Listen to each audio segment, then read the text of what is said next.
একটা কথা আমরা শুনতে পেরেছি আপনি হজ করে এসেছেন। জি। তো হজ করে আসার পরে এই যে ড্রাম বাজানো ইসলামী শরীয়তের দৃষ্টিতে আসলে একটা গুনার কাজ।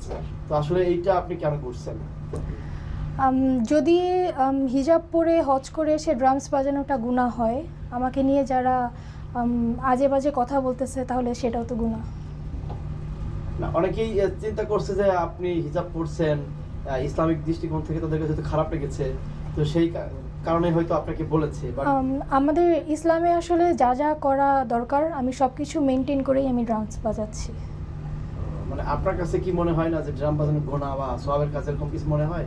না, ড্রামস বাজানো যে সোয়াবের কাজ আমি সেটা বলবো না, বাট ড্রামস আমার ভালো লাগে দেখে আমি ড্রামস বাজাই। আচ্ছা, আপনি একাধারে প্লেয়ার, আরো অনেক অভিজ্ঞতা আপনার আছে, তো ড্রামস যদি না বাজান সেক্ষেত্রে কি প্লেয়ার হবেন কিনা?